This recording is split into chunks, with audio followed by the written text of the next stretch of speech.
Hi. Hello.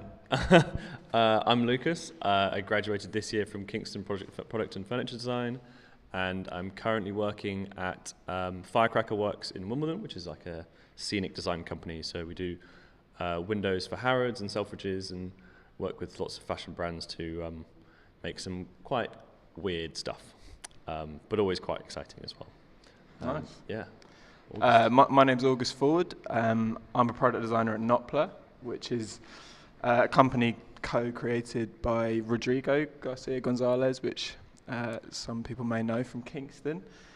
And the company's mission is to replace single-use plastic packaging with materials made from seaweed and plants. Yeah. And I've been there about 5 years. So sorry, Rodrigo couldn't be here today. He's actually in New York because our company last year won this prize called the Earthshot Prize, which is like an environmental award. So he's there on work in New York for that. But yeah, like I said, I've been there for 5 years, so I can speak on Rodrigo's behalf, maybe a bit about some of like the studio culture we've got at Notpla. Yeah, I think that'd be perfect. Yeah, great. Brilliant. Well, we've got these questions to ask each other. I think it's worth me starting this, Go for it. and we just crack straight into it. Right. Well, the first one. This is a pretty good way to start. What do the words studio culture mean to you? Studio culture. It's funny. So like, we do have a studio culture at Notpla, but I'd say it's more of an office culture. Like we've got a design studio. Yeah. We've got so Notpla's made up from designers, engineers, chemists, because it's like we're creating materials. Yeah. So I guess there's kind of like a design studio, a lab for the chemists. We've got an engineering department. But in general, it's like an office environment. But to me, I learned a lot about studio culture from Kingston, I would say. And like we had a really, really good studio culture there. I assume it's still the same now. Yeah, I think it always. I mean, that probably goes for a lot of universities, but Kingston in particular has always been quite good, I think, at promoting that. I know for our year especially, it was kind of slightly different. We had a bit of COVID, a bit of not, and it was kind of like a weird mix of different groups. Yeah. And I think that was like pushing through that as well, and like making friends with new people, even in the third year, like our final year, when everyone's knuckling down, was actually really quite lovely. Yeah, I think like a really important thing about studio culture is to have lots of people working on different things. So if you've got too many people working on like very similar projects, I think you get a bit tunnel vision, and it's like an echo chamber where I think that was the nice thing about Kingston. You've got like 40 different projects going on at once. We're quite lucky in Notpla. We've got about, I'm not actually sure how many projects we've got, but like maybe like 8.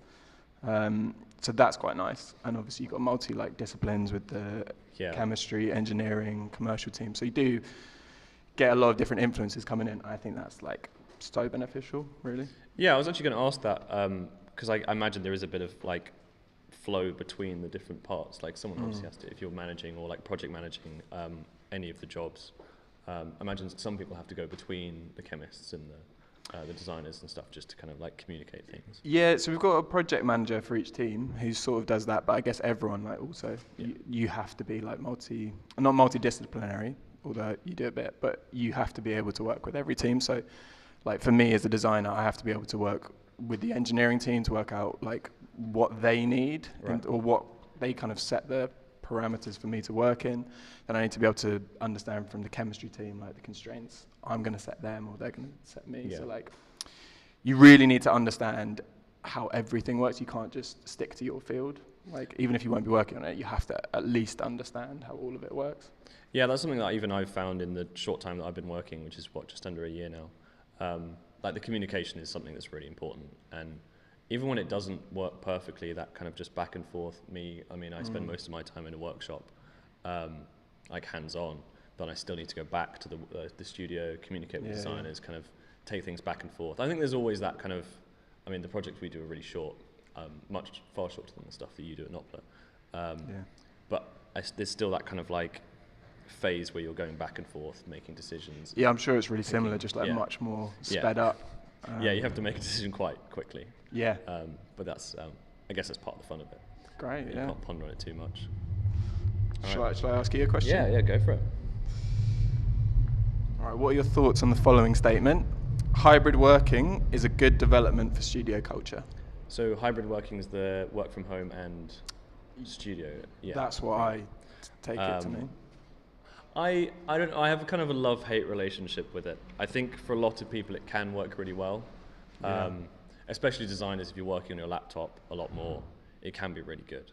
But then again, I think especially for how I experienced it, like education-wise, it probably wasn't for the best. And I think the sooner we could get the workshops open, the sooner we could get back in. Around COVID. Were you at university during COVID? Yeah, so it was my the end of the first year and my second year. Yeah, tough. Which actually, I think our year group did not too badly out of it. We still had the first year to kind of like introduce ourselves to each other. No, I felt very sorry for the people who had it for third year. Yeah. Really tough. Yeah. So you were just from home, like. Most of second year was from home or remote, and there was occasional times where we'd come in and it was like you'd get studio time a couple times a week. I know the workshops at Kingston were one of the first to open in the country, which was always really good. But I mean, aside from that, obviously the whole idea of COVID has been quite kind of looms over everyone when it comes up in conversation. But I think it can be really good. But hybrid working, being able to work from home flexibly, especially if you have a hugely long commute. If it's like an hour plus a day, it's 2 hours of your day gone on a tube. I mean, most people in London are. No, I agree. I think I feel the same. It's like, it's really good to have the option. Yeah. But if it becomes anything more than like a day or so a week, I think you really see it affect like your studio. Like we kind of see it at work, like. So Rodrigo really pushed like early on. We didn't have any working from home. It wasn't really a thing before COVID as well. Like no one really expected it. And they still, like to this day, they're really keen on everyone to be in the office as much as possible. And you notice it on the days when like lots of people do kind of work from home. Like it really kind of, it's just a completely different vibe. You feed off the energy of people. Yeah. Also, like if you have to ask someone a question and you're doing it over a laptop, it takes like half an hour for you to like message them. They get back to you. If you're in an office, you can just turn around, ask someone, and it's just so much easier. It goes from seconds to minutes to it really does like add up. Yeah. So I think it's also good to be able to kind of bounce ideas off each other as well. Yeah. So a lot of the time, I guess when you're at home, if you're trying to make a decision, and there's not people around you, a lot of the time you will just kind of resort to doing it yourself. You'll work out your own way of doing things. Yeah. Whereas I guess when the opportunity is there to talk to someone, oftentimes it's because it's so easy, we'll just take that. Yeah. So I guess it kind of works differently. I think it also goes back to the whole studio culture thing, which you just wouldn't get from being at home. No. And I think that's a shame a lot of the time. Yeah, agreed. But yeah, I think that's a good way to finish that question, saying it's kind of like, can work, but promote studio work, I think it's definitely. a really good thing to have, but like not in sparingly. Yeah. All right, let's redo that one. What is your favourite way to start a project, and then also why? Starting projects is really hard. It's the bit I struggle with the most. Like I really start to enjoy projects when I know what I'm doing, and it's really defined.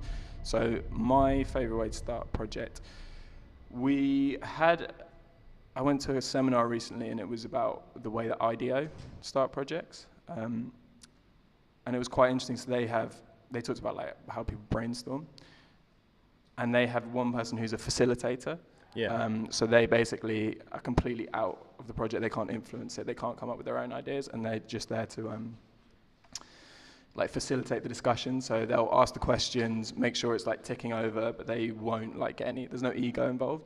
Yeah. And we tried that out once or twice, and it worked really well. Like it's really good to have someone who's their only focus is kind of like keeping you kind of from getting maybe stuck on one idea and progressing it too far if they see that you might be going down a tangent. And I'd love to do that a bit more. We've only done it a couple of times. I think that's a really good way of doing things, because I know exactly what you mean, where you follow yourself down this path, and then you can really get stuck on such a small detail, and then it kind of controls the way that the project goes, and it's oftentimes not the best thing for it. I mean, I know at university it's often easier just to, like, you have tutors around, and whilst their advice is not always like the word of God or the correct direction you should be going in, it's great to like hear a different opinion that's come from experience as well. Definitely. And it does help a huge amount. And I think you notice that when you when you leave, especially if you're working freelance or by yourself. There's kind of, it doesn't seem to flow quite as easily. No, it's so important to have.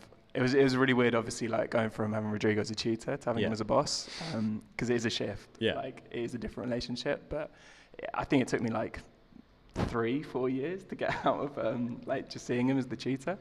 But it's really important to have that. And I also, when I left university, like really missed that, especially the first like year where I was doing freelance stuff, not having like that kind of person that guides you through it. So it's difficult now. And obviously like a lot of it is based on whether it's a client project or whether your kind of like company or yourself is kind of like pushing it from the beginning. So in general, I think as many constraints as you have at the beginning as possible is a good thing. So the more defined it is, so if that's coming from a client, sometimes if you're starting it yourself as a company, it's too open, and then it's like really hard to kind of find that like fixed point where you're gonna. Yeah, because I feel like often with a client you get like a function or a purpose that it needs to solve, something that they need help with, and I guess that gives you a very strong direction to go for. You've got goals that you need to hit, whereas I guess if it's an individual, like a self-initiated thing, it's more of a, I guess you're almost doing it for the pleasure of doing it, I guess. And I imagine that also takes longer sometimes. You haven't got a client to explain deadlines to. That's it's all for just sure. yourself, but it's a bit of both. Yeah, definitely. All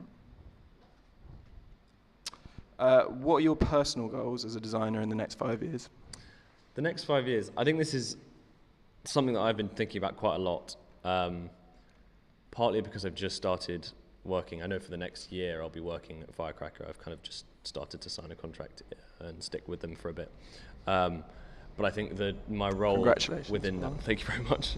My role within that is going to change quite a lot. So at the moment it's been very almost prop making and kind of quite hands-on. And I'm going much more into the kind of like the process and the technical side of things. So they have a brand new 3D printer they've got, which is like one of the second largest in the country at the moment. Very daunting to get my hands on, but I'm sure it'll be great to have a play around with. But that's, like for that next year, it's going to be a lot of process and a lot of learning. And I think that's really important. And I don't really want to stop after that year is done. And I think even if I don't stay at the same place, I still want to spend the next 5 years at least kind of like building up almost an arsenal of skills. You just got to keep learning. And I think that's like, it's a huge part. Like one of my previous bosses used to say, like, learn quickly or you won't stick around, which was quite brutal, to be fair. That's true. But it is true. Like you do need to kind of like adapt and pick things up quickly. And I think it's such a huge skill to have as a designer, to be able to kind of like change the way you think about stuff very quickly, like on the fly. And that also goes back to clients as well. You have to be quite flexible when it comes to some of the companies that I've worked with, at least. To name a couple, like Dior have a very particular way of doing things, so does Chanel, and because they're like massive fashion houses, they know how they like things done. It's like talking to a brick wall sometimes, but then other times they'll be incredibly flexible and like come at you with a huge curveball. Which is partly why I'm loving the industry. Do you like working with clients? Like, do you think you'd like to carry on with that? I think it gives me direction. Yeah. Which I think helps me hugely, especially being quite early on in my career. I don't really know where it'll go, but I think that's quite exciting as well. I know I've spoken to other people on my course, also talking to Tom. We were thinking of doing some additive manufacture stuff, seeing if we could play around with that. Because I think both of us see that as a way into the manufacture world that can be quite accessible. You're not spending thousands on tooling and stuff, which is partly why I want to do that for the next couple of years, try out, see where I can go. But then again, I guess designing on the side. Like I don't want to, even if I am just making or producing stuff for a client or for a job, I don't want that to hold back my passion to keep making stuff. No, I think it's quite important to do stuff on the side. I think first 5 years you just got to learn as much as you can. Like you really notice it yourself when you stop learning. I've certainly like it's a very obvious feeling. You kind of feel it. I had it a few times. Notpla's quite good at they are aware of that and they want to make sure that we continue learning. So they do a few things, like if there's any gaps in your knowledge that you want externally to go and like do a course on, they're quite happy to go pay for that. Individual then? Individual, you have to like go to them Yeah. and say, I mean, it has to be relevant to your job, but if you go to them and say, I really want to get much better at my kind of like CAD skills or something, Yeah. they would be prepared to like pay. And I think it's really important because, yeah, like you say, like when you stop learning, you just get into like a monotonous cycle of like, you know how to do something, you're just doing it, like you start to feel it a lot more than say like your job would start to notice it, I think. Yeah. And I guess that would almost goes onto your the company as well, Notpla. I mean, it's as a startup, I imagine you're still kind of learning as you go. A lot of it's like finding your own way through stuff, you said, with chemists. Yeah, there's a lot of it's like trial by fire. You just start doing it. Like I mean, I'm not a packaging designer. I did product and furniture design, but that's what I do now. Yeah. And I feel like I'm pretty kind of proficient at it. You can like teach yourself to do most things. Like if you just plunge headfirst into it, speak to as many people as you can. Like if you're gonna, you know, I design packaging. I have to speak to manufacturers. I just ask them as many questions as I can, and then you learn that. But I never intended to do that. No, I feel the same way. I think I'm slightly daunted by the job that I've signed on to do, but also incredibly excited as well. I think. What do you find daunting? I think just the scale of things. Like I've played around with 3D printers before, but this is like a. I think that's a good thing. If you're daunted by it, it's probably a good thing. I guess it's now for work. It's less of a passion thing. There's no. Sure. There's people to answer to, and we'll see how it goes. Yeah. It should be really exciting and going good. Nice. All right, next question. What is your personal ethos and inspiration? Do you have a manifesto? That's quite a difficult one. Yeah, no, I don't. I can't make one up. What is my personal ethos? I don't know. That's really tricky. I often kind of go with the flow quite a lot. Like I sort of ended up in design. I did a foundation at Kingston and didn't know what I wanted to do. And I just tried a bit of everything and like 3D design. And then I tried that for a bit.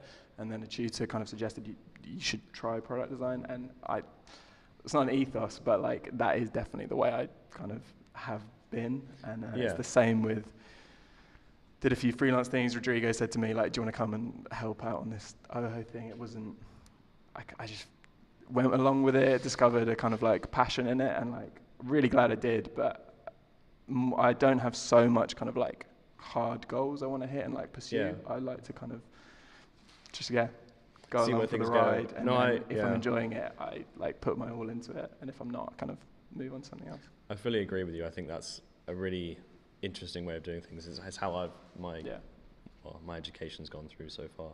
And I don't regret any of it, to be fair. I think it's always been like you just go because you're doing whatever seems best at the time, and it kind of naturally progresses the way it needs to. I think both are good. Like I wish I had more of an ethos and a bit more of a kind of like, this is what I kind of want to have achieved in like a year, say. But I don't think either are bad. Like I think you get different things from like both.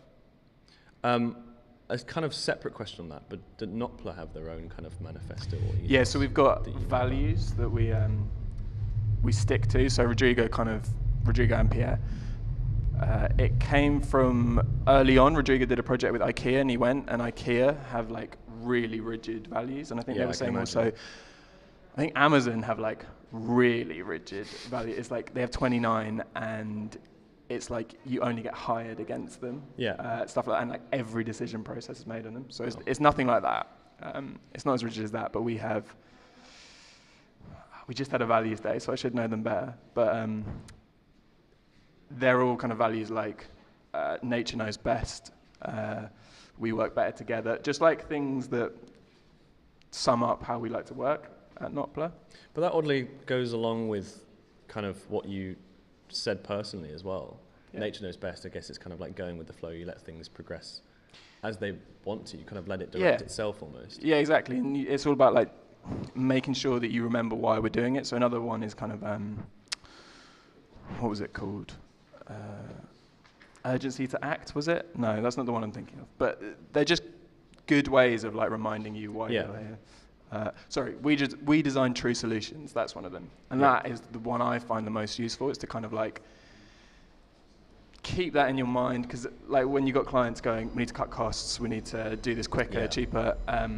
It's obviously easy to kind of maybe sacrifice something or feel like you want to, and then if you have those values that you can go back to, it kind of helps in decision making where you can go, look, this is what we stand for. We can't sacrifice this or that just to cut a corner. Yeah, it puts up a wall and kind of stops you going too far without thinking about it, I guess. So that Notpla does that, and it is quite good. That's good. Yeah, I think to be fair, a lot of the clients that we've been speaking to, or I've been speaking to personally, have kind of moved towards that direction. Oftentimes not in the best way. I know a lot of companies have been comparing themselves to kind of like Patagonia and saying we want to do it like they do. Yeah. But then obviously there's a huge compromise that comes with that. And one of the most recent projects I did, which was with Chanel, that was all about sustainability. And it was good to hear that like the UK side of the brand is kind of standing for that more than anywhere else in Europe or the rest of the world. They were very focused on that with the project. Like we don't need to put these kind of like harsh chemicals or paints on the final product. It's not there for a hugely extended period of time, 6 weeks, 8 weeks max. And then afterwards, then what do we do with it? I mean, the place that we're at now in terms of sustainability as an industry, I guess, for like shows and shop fronts is still not brilliant, but it is getting better. And I think it's good to kind of push that. And I know that a lot of the people that I work with and some of the directors that I work with are really pushing for that. But it comes at a cost, I guess. Yeah, definitely. And I imagine that you've seen that through the time it takes. Yeah, definitely. On yours. Oh, yeah, it's your question. My turn. Is it my turn? Yeah, I think so, yeah. How do we maintain a healthy studio work-life balance? That's a very good question, because I don't currently think I have a very good studio work-life balance. I think I probably overwork myself a little bit. But I guess that comes, I think, partly from it's like my first year out of uni. Wanting to prove myself slightly as well. But then again, like, I'm so passionate about designing that in the spare time I do get, I carry on designing anyway. So I guess it can't be, like, if you're doing something you love, I don't know, I guess it's not. Yeah, does it still feel like work? It depends. I can definitely distinguish between the two, but then again, I enjoy both so much that I could almost say that I don't work. I think it's really difficult to implement it yourself. Like it's so dependent on your work. Like you either have a work-life balance because your work allows it, or you don't. I think it's so hard to like, if your work says you're going to work 8 to 7, what are you going to do to like give yourself a work-life balance? But it's really important. Like some people can just work 8 to 7 or something, and it doesn't faze them. I personally couldn't do it. So then it's just about finding the right fit for you, right? No, I completely agree. I think it also, I mean, as you said, it kind of depends on the industry you're in. There's quite high expectations, I know, for a lot of like the film industry and stuff. That's been quite controversial at the moment, but I think it's important. It's very important to kind of like have that distinguish between, like, when you get home. I guess that's one thing that I'm quite privileged with in my job, is that when I get home, I'm off work. I can't really work from a laptop. Yeah, that's good. It's all in person, so like it's very easy for me to distinguish between somewhere that's for relaxing and somewhere that's for work. And I think that's really good. That is quite healthy. I think that's a bit of another problem with like hybrid working. Like I would hate to have my bedroom to become my office as well. Like I just couldn't do that. So yeah, I totally agree. You got to have that like physical split. You have to have somewhere to go back to, Yeah, definitely. and relax at the end of the day. All right, I'll ask another question. What was the last thing that excited you about the design industry? I think that's quite good. It's a very good question. I don't know. I know that in a really pessimistic way, I know the last thing that made me feel really like unexcited about we can do that. Was, I think so. That yesterday my housemate, who's a graphic designer, was saying that he had a client come to him with they'd used an AI sort of like design software to give him what they wanted, and that made me feel really like, oh god, like this is the way it's going. and I just think that's like a really slippery slope. And I think like the big problem with it is I think AI, like, it gives you a false sense of accomplishment as the person who uses it. So I think the client kind of uses it and they're like, oh, I've created this. This is like, that's exactly what I wanted. And I think that's dangerous. So in his opinion, he was like, it's not good. And they're like really pushing hard for it. And you can just see that like coming more and more, right? Yeah, I think it's almost becoming a dependency in some cases.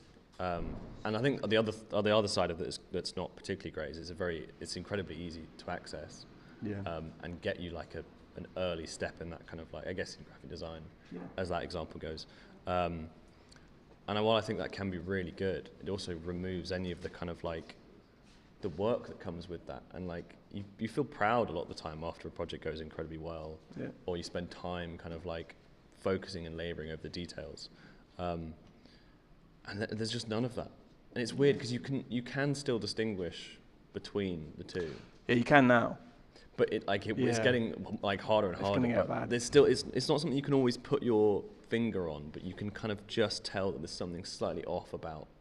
Yeah. I think it's fine for now. I think it's just the danger of like when clients start using it themselves, and like it devalues what people do, and.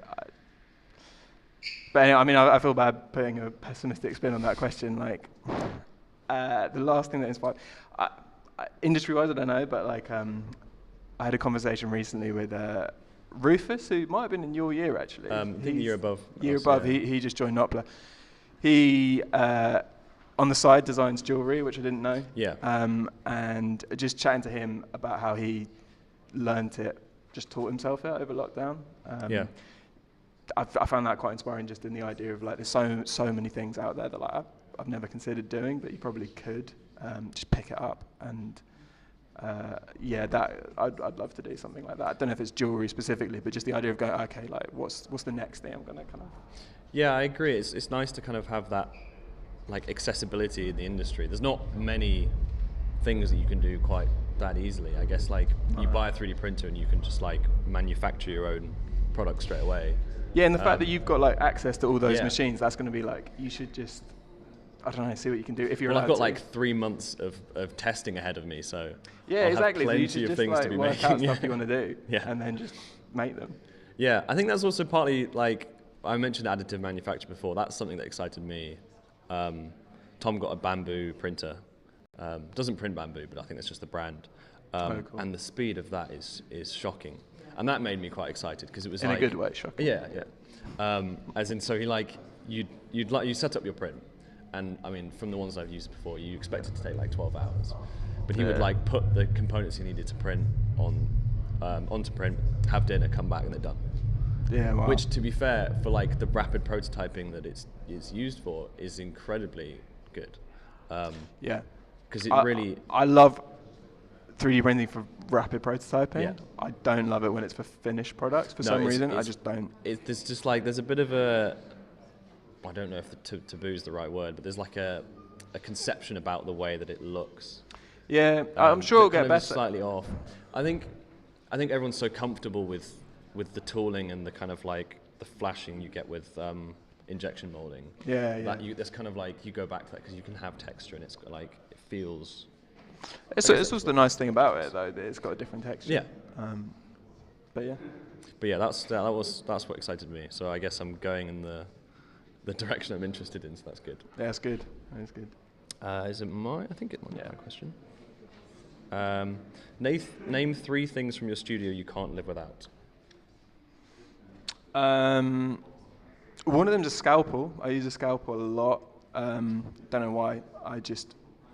A bit like using a pen. It's just like, I love cutting stuff out, and obviously it helps in my work. I obviously have to do a lot with like turning 2D prototyping, but I've always really enjoyed just cutting stuff out, and I love the precision you can get with it. I don't know why that was the first thing that came to mind, but it is something I always have there. Yeah, so standing knife for me always. Yeah. I can't spend a minute in work without one. No, it's so useful. Yeah. It's just good to have. It's great. That metal ruler, I don't really like tape measures. I use a metal ruler when I No, can. they are incredibly useful. Always got one of them. Cup of coffee. Always feel like I work a bit better when I've got Yeah. a cup of coffee. Yeah, How I about think you? that. I mean, that's pretty. There's a lot of those that I would have up there on the list. I mean, I have to get to work for 7, so a cup of coffee, yeah, always. Yeah. That's good. Like a impact driver kind of thing. I think I spend a lot of the time at work. At least we have lots of like big panelled walls. So I spend most of my time just like moving things on that. So just constantly bolting into the wall. So many screw holes everywhere. There's just like bolts all over the floor. So that's something I probably couldn't live without. I really do use it literally every day. Very handy. Nice. Trying to think what else. A double-sided tape? Yeah, double-sided tape is great. I didn't realise until maybe 3rd year how impressively strong it is as well. If you get some good stuff. You got the red tape. Yeah, it's like amazing. Tessa tape. Yeah, it is shockingly strong. If you hit that with like, if you layer 2 materials together and then hit it with a hammer, like the impact of it, just it's stronger than super glue. You can't. That's a good one. Apart. I use that a lot. So good. Although I hate the bit you have to peel off. Yeah. Like that. Because it's like static. Depresses me a little little bit. Yeah. And just the amount of like little plastic bits that are there. But other than that, it's a good one. Yeah, that's some good. I think go good for answers there. What makes something worth designing, and why do we keep doing design? I mean, that's a pretty important question. That's quite a big one. I'd say I think I always strive for functionality. I'd say I'm probably little bit utilitarian in the way that I want to design stuff. Like problem solving is always up there, but then again, I feel like sometimes the problem that you're solving can be like just making something beautiful. Yeah. And I don't think that's necessarily wrong either. God, that is quite. No, it's tough. But it's tough, yeah. I would agree. What makes it worth designing, like form following function? Yeah. Sort of way. I think it's also design's been something that's been around since we've been around as a species, I guess. Yeah. Not to get too deep, but I guess it's something that we're always doing and constantly doing and redoing. And it's become harder and harder to be original, but I don't think that's.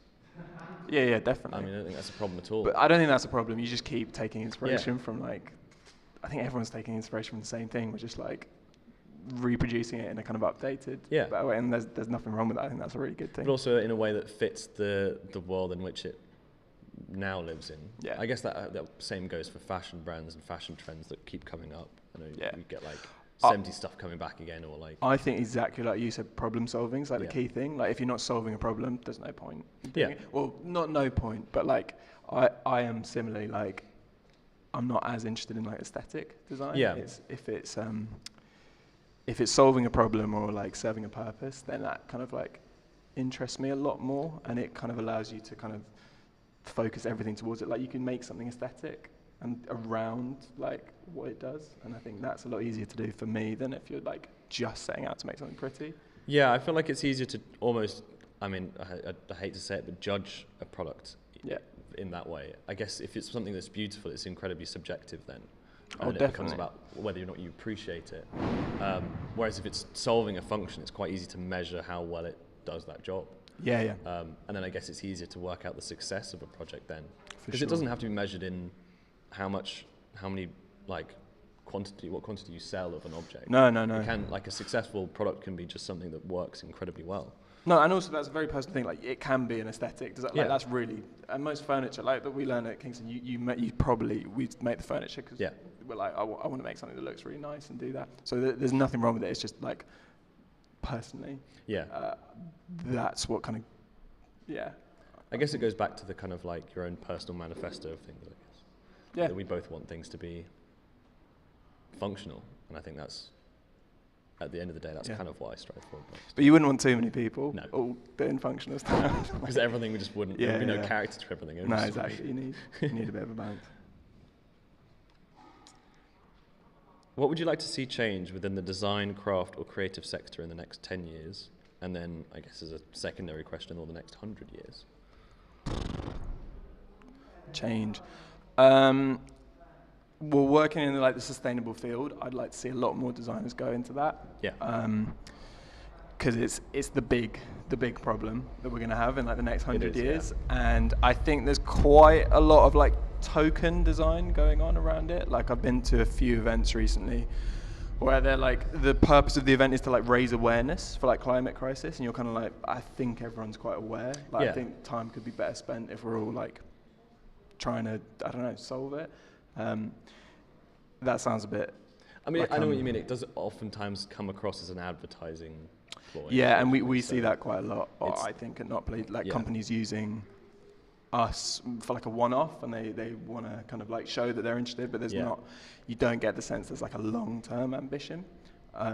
So I'd love to see that, and I think because designers can bring something different. Like realistically, that problem's going to get solved by kind of scientists and whoever else. But designers, I think like you can really like put a problem-solving thought into it, and like what I think you learn as a designer is like how to look at something in a different way, and that's like invaluable.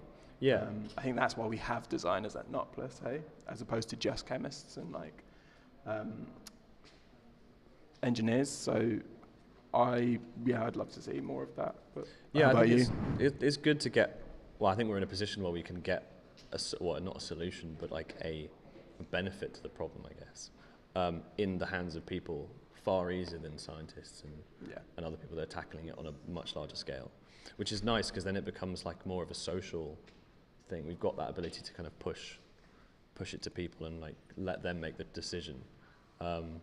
It's always going to be difficult to fight massive companies when they are trying to make things like it's like an advertising thing or like a token gesture of sustainability, but there's also a lot of freedom in being an individual designer, and that you can kind of just you can produce these small things that they do make a little difference. Yeah. And it's not huge, but it becomes noticeable. And I think when everyone's doing it, except for those larger companies, then you start to notice, they're actually kind of, that's when things change, because they realize the standards of everyone else are different to them. Yeah, definitely. And I think it'd be really good. One more question? One more question? Yeah, we could do that. What makes a good design collaborator? That's a very good question. It's almost like asking what makes a good friend, because that's oftentimes how I see it, which is quite sweet. But then it's not always the same as a friendship. Like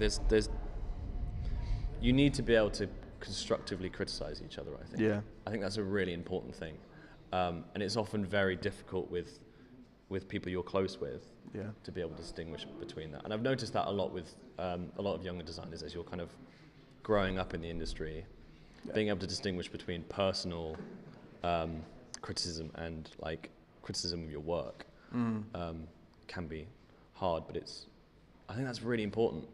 And being able to just say to someone you work with, like, I don't think that's the right way of doing it, we should do it this way, or here's other options as well. You've got to be able to take and give the criticism, definitely. Because it helps the project so much as well. Yeah.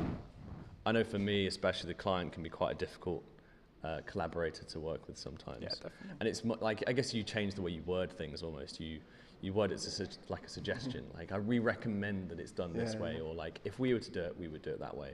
Yeah. So you kind of have to kind of like move them towards the direction you think works best, but I think it's their decision. No, I agree. I think it's really hard for like creative people to collaborate together, and I think you kind of have to choose a role within it. I think if two people are trying to like do the design, and like it's really difficult. Like even when you work with friends, you get on really well with. If you're both like trying to do the same thing, there's an element you want like healthy competitiveness. Yeah, I think that's the main thing. Like you want to kind of like flex a bit and kind of like show, but in a healthy way, and like aid each other to like get it to the next level. Because if you're just at loggerheads constantly, I think that can be really good, because it like you almost work harder and push further and like take an idea further than you normally would if there's someone there with you doing the same.